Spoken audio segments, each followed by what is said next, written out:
Welcome to Finding Holiness, where we delve into timeless Torah wisdom, revealing the sacred in everyday moments. Join us on a journey to elevate your spirituality and discover holiness in every aspect of life. I'm your host, Rabbi David Kadosh, and together, let's embark on a path of spiritual exploration. I hope you enjoy this next episode. All right, welcome everybody. My name is Rabbi Kadosh. I'm the Rabbi of Abir Yaakov, the Sparta Kila Center. This magnificent building that was built 25 years ago, and what can I say? Over 25 years, I came here as a 14-year-old boy. Now you're all calculating how old I am, and I never would have thought that we got this. This is many of you 25 years ago probably weren't even born yet, and now we have. Those that weren't born are leading the community, and I want to give a big shout out to all the people. There's too many, but all the people that really helped put this together, that decide to take an initiative and say we want to make change, we want to get people together, we want to build a community. That's what it's about. So kudos to you guys.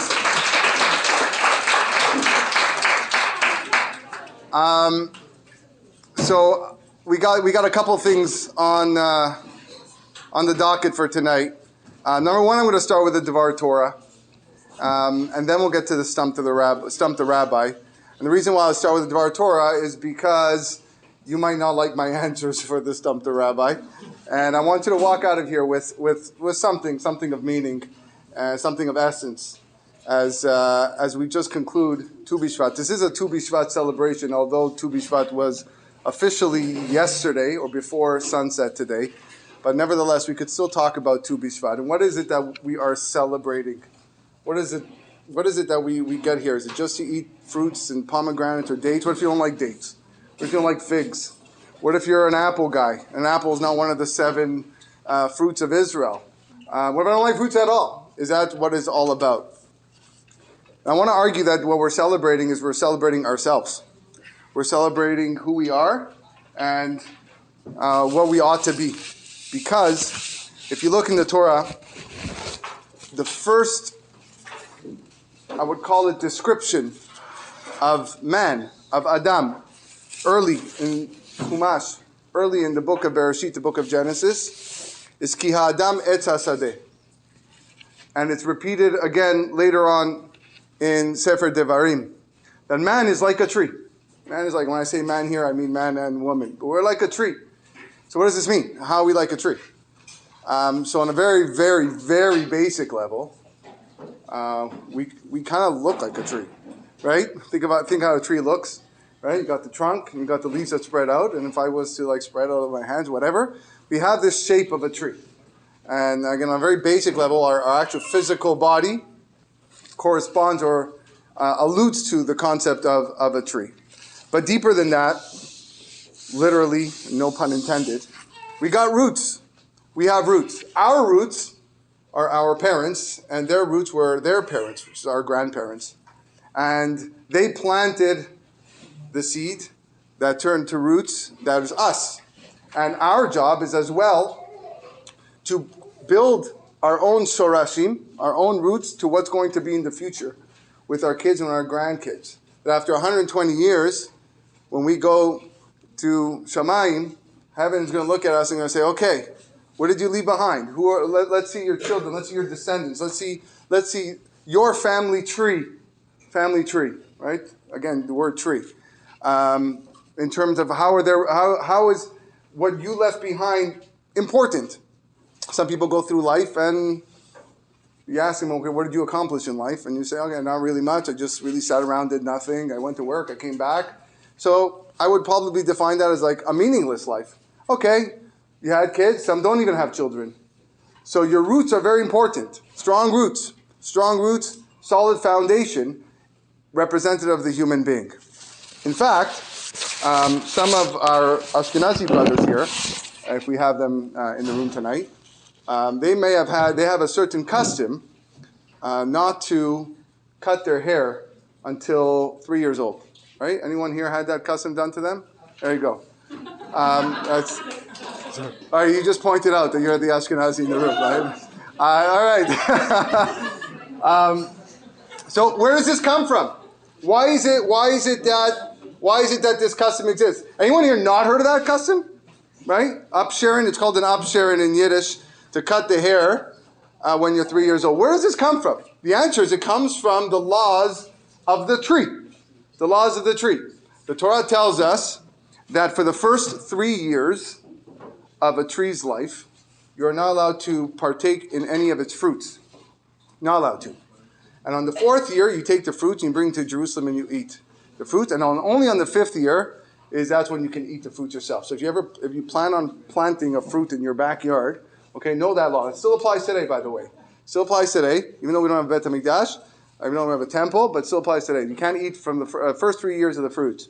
And really it's the 4th year because you can't go to Jerusalem in the temple to eat it.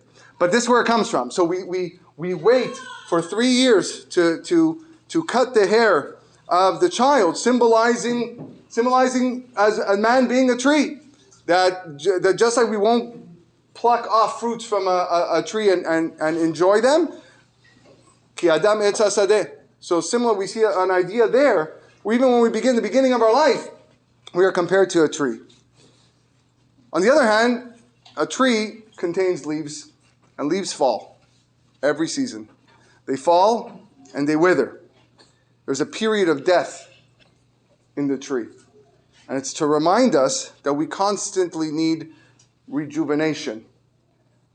And our holy rabbis tell us, Zeh leumat zeh asa Elokim, that for anything good in this world, there's also something on the negative side. And that is why Adam Harishon sinned with the tree. He sinned with something that is supposed to bring us holiness. And in essence, because of that, he brought death to the world. And again, we all have a lifespan.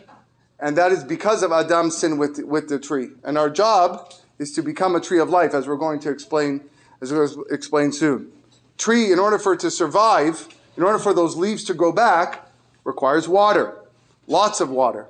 Here in Canada, we have no problem with that. In Israel, they pray for rain constantly. This year was not a good year when it comes to rain in Israel. There was a lot of tefillot going on. Only recently, last week, there was a big, heavy rainfalls. But in Israel, got to pray for rain because a tree needs water to survive.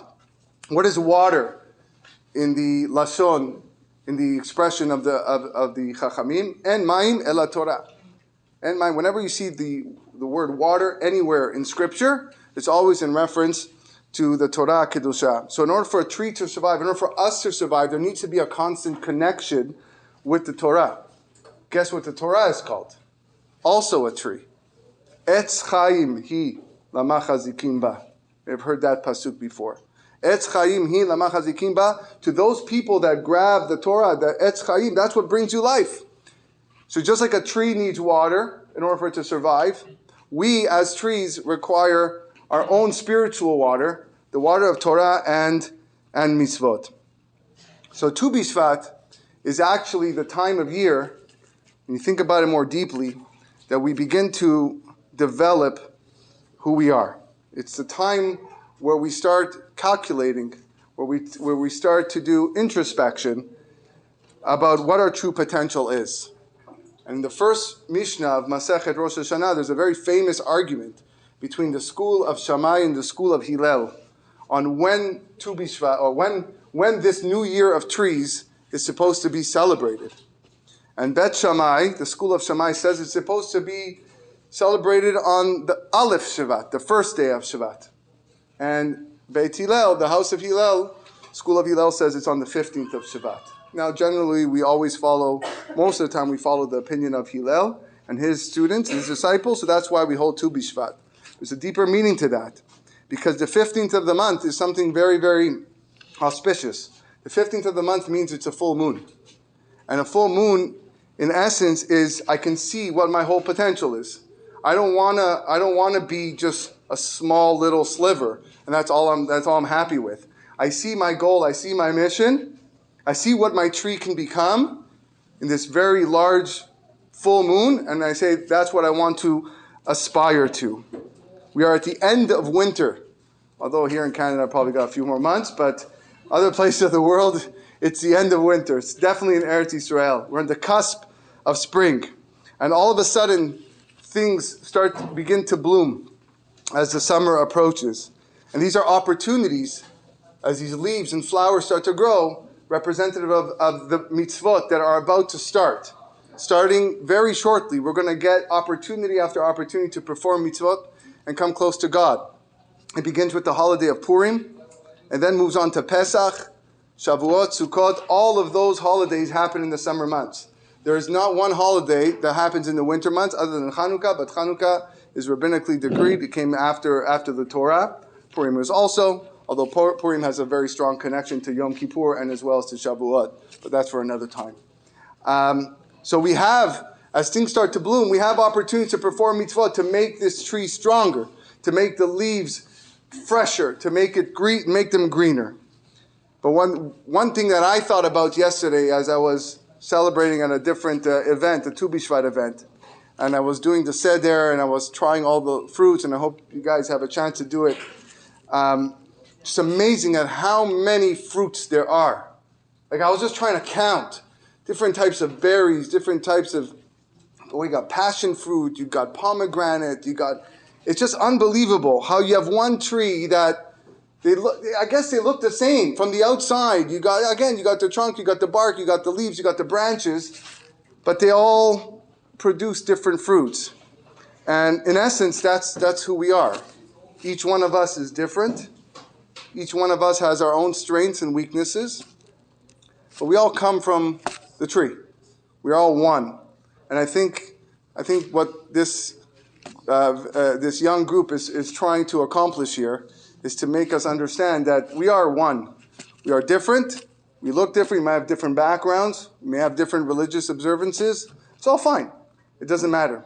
As long as we understand that each person needs another. Ezeu chacham halomed mikol adam.